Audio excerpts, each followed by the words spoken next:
When it comes to American history, it is the Holy Grail, the American Revolution, of course, but there is still much to be learned. That is certainly what our next guest thinks, and he should know. Ken Burns has been chronicling American history and culture for decades. He first rose to prominence 35 years ago with his PBS series on the Civil War, and now he's turning his lens to that much-vaunted American origin story, the American Revolution, with a new 12-hour documentary for PBS. From a small spark kindled in America, a flame has arisen, not to be extinguished.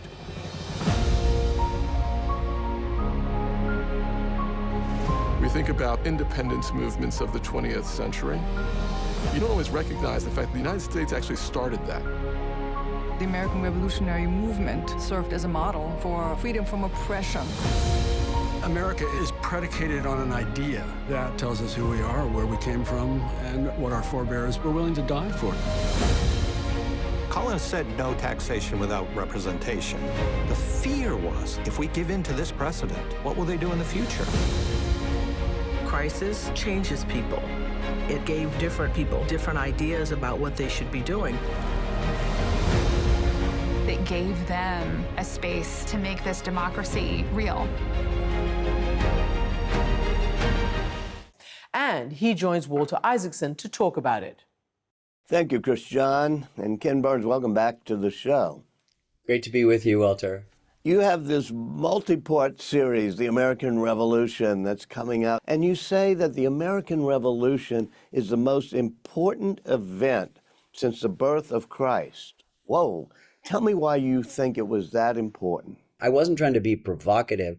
I was just beginning to realize that there's a moment a little bit after the phrase pursuit of happiness, the great second sentence of the Declaration, where Jefferson says, all experience has shown that mankind are more disposed to suffer while evils are sufferable. It's not hard to parse. It just means that heretofore, everybody's been a subject to an authoritarian rule. And now we're creating this new thing called citizens. The Old Testament says there's nothing new under the sun. That's Ecclesiastes. So there's actually, for a moment, something new under the sun, and I want to rivet people's attention. Do you think they felt it was that big of a deal? Yes. Or did they think it was a rebellion against taxes or something? Well, it starts off that way. It gathers momentum like a snowball going down the hill. You know, at first it's Parliament and it's British complaints about British law, and then all of a sudden it gets broken out because it's the Enlightenment, you know, into universal truths, and then all of a sudden they're saying things like all men are created equal. Now, I know that Jefferson meant all white men of property free of debt, but the word all, as the scholar Yuval Levin says, you know, that's just like the walls of Jericho is just broken down. It's a trumpet that is going to just wear away. And even though it's 69 years before slavery ends, and it's an unforgivable 144 years before women get the right to vote, this is a big deal. So it's constantly enlarging. And if you think about it, the whole project is about that. It's pursuit of happiness. It's a more perfect union. We're sort of a nation in the process of becoming, and this is our big bang of which we know nothing about. And we're in an expanding universe, even when we can fret and chicken little a particular moment and say we're so divided.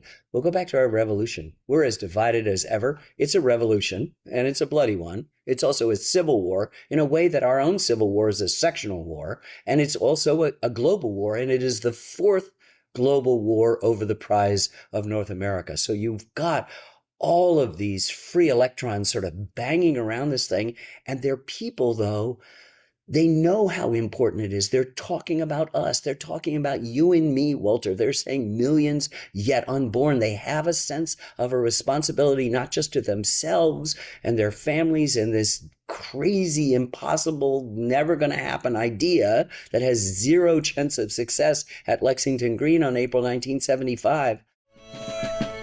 We are in the very midst of a revolution, the most complete, unexpected, and remarkable of any in the history of nations. Objects of the most stupendous magnitude, and measures in which the lives and liberties of millions yet unborn are intimately interested, are now before us. John Adams. And it's just a spectacular thing. And it's not just the top-down guys. It's not just the bold-faced names who have sort of been so encrusted with the barnacles of sentimentality. Our job is to sort of make them a little bit more human and dimensional and people that you can relate to. But the better thing is to introduce you to literally scores and scores of other people I'd never heard about who are central to this story as well. You talk about the barnacles of sentimentality that have encrusted, and we all think of the grand statesmen who go into Independence Hall, but your whole show, as you just said, is about the ordinary people, the ones where the bullet goes thud and it hits their chest. It hits them. Or the slave, or the woman homespinning. How did you decide to tell it through so many people as opposed to the grand leaders of the revolution? Well, you know, they're not mutually exclusive, and that's the problem with our binary sensibilities today. We're so dialectically preoccupied, you think you have to then throw everybody out. George Washington had slaves, so he's got to go, well, we don't have a country without George Washington. So you're going to just have to get over that there's this stuff and there's this stuff, and the scales of justice and his creator has dealt with him in this. But we need to tell all the stories and tell a complicated and dimensional story. So when I say the prize of North America, what am I talking about? I'm talking about land. Well, who occupies that land? Hundreds of different peoples, not them, but hundreds of peoples who've been on the world scene, in at least those on the eastern seaboard and the Ohio Valley. They've been on the world scene in trade and in diplomacy for centuries. They know Britain, they know Spain, they know France, they know the Dutch. It is each one of them has a different set, and it's their confederacies, their union among the Haudenosaunee, the Iroquois Confederacy, that inspires Franklin 20 years before the Revolution to say, hey, we could do this. We could have a union just like them. And wait, explain that a bit more, because it's key to what you so which is they have a federated of the 6 nations, and it's a federal system. And Ben Franklin says, okay, the Albany Plan, we'll make that our system. So he draws a picture of a cut up snake with most of the states, and underneath it is this dire warning: join or die. And he convenes 7 of the 13 colonies at Albany in 1754, and they adopt his plan of union based on the Haudenosaunee, the 6 nations, the Seneca, Cayuga, Onondaga, Tuscarora, Oneida, and Mohawk of the Iroquois Confederacy. And then they go home to try to sell it, and nobody wants to give up their autonomy. Not a single colony wants to give up their autonomy. So the plan dies, but 20 years later, join or die is a war cry in the most consequential revolution in history. So you've got to center, whatever the common word is, a Native American experience. Half the population are women. Out of the 3 million people, 500,000 are enslaved or free Black Americans. You've got Spanish to the south. You've got French licking their wounds. You have British hiring German soldiers. You have backcountry people. You have educated, sort of the elites, we'd call them today, who are trying to sort of figure out, well, maybe we are going to split and we're going to start a republic. The dynamism is so intense that you just can't ignore it. Let me just take one kid, 15 years old.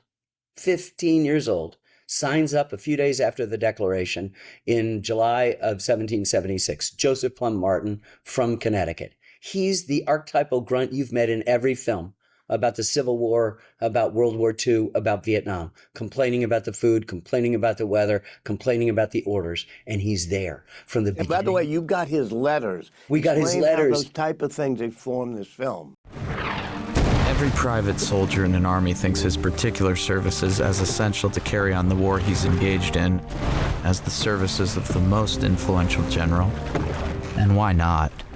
What could officers do without such men? Nothing at all.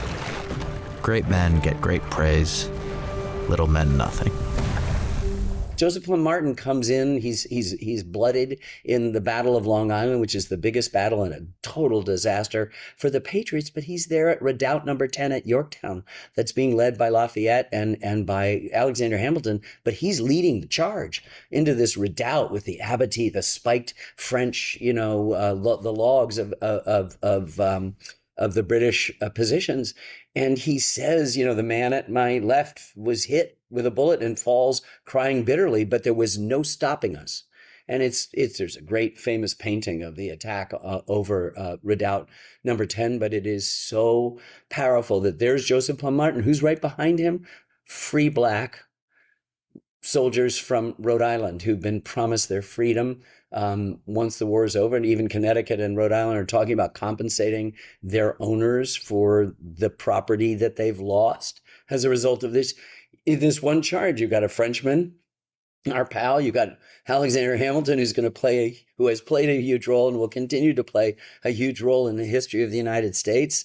And this is what we tried to capture and bottle. We followed reenactors for 6 years, filming them not to reenact this battle, but to collect a critical mass of imagery to offset the fact that clearly, obviously, there's no photographs and no newsreels. But that doesn't mean those people are different than us. Photographs sort of prove a similarity, and we see the paintings and the buckles and the hose and the breeches and the waistcoats and the powdered wigs and think, they can't be like us. They're exactly like us. Well, as you say, it's a tapestry filled with all sorts of people, large and small.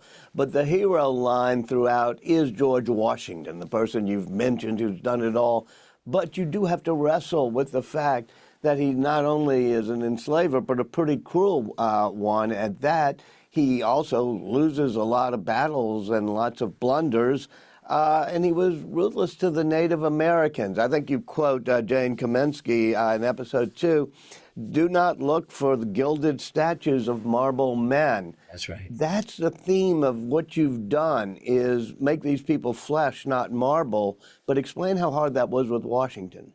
Well, first of all, Washington is so endlessly interesting.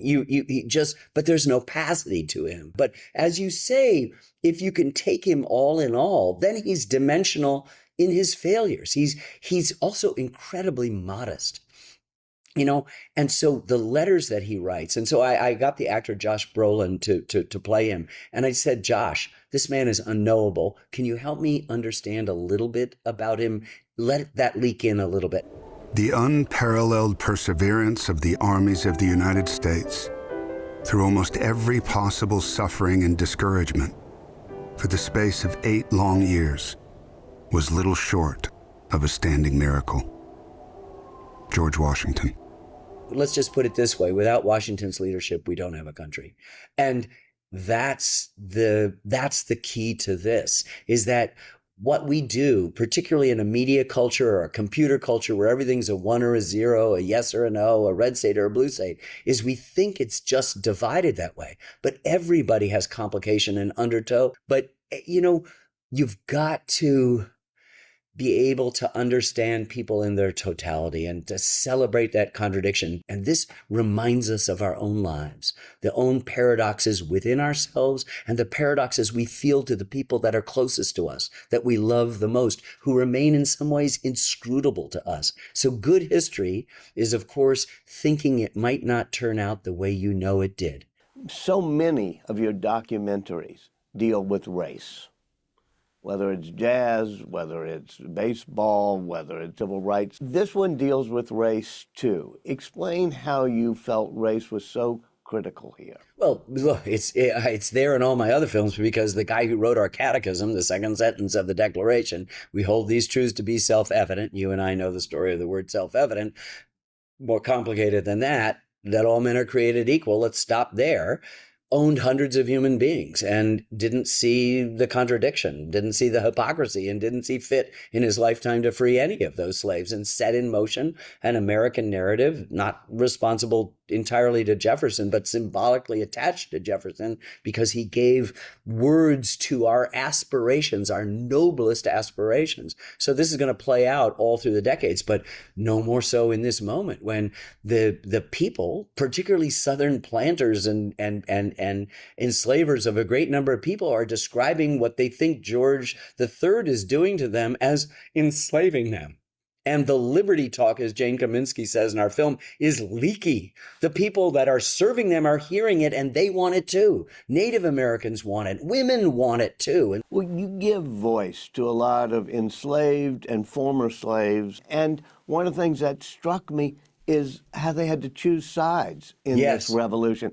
And I think, 15,000 or so end up on the British side, and less than that, 5,000 end up on the Patriot side. Tell me about having to make that choice. So the entire British Empire's profit depends on the 13 colonies in the Caribbean that are hugely profitable because it's the work of enslaved people. And our 13 are the least profitable, and only Virginia and the Carolinas, for the obvious reason, have some profitability for the British Empire.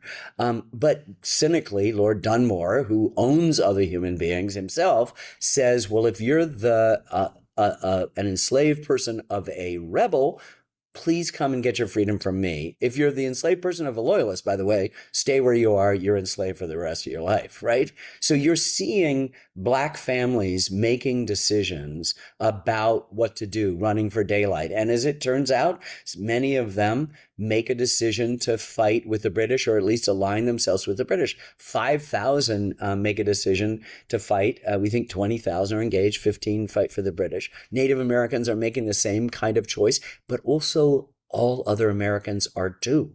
This is a bloody civil war. There are people who are loyalists and saying, all of my good fortune, all of my literacy, my health, the fact that I own land when my family for 1,000 years was working dependent land in Wales and Scotland and Ireland and England, never had this chance. I have it here. Why am I going to risk it for this crazy untested idea when the British constitutional monarchy looks to be the finest form of government on earth, at least in the Western sense of that?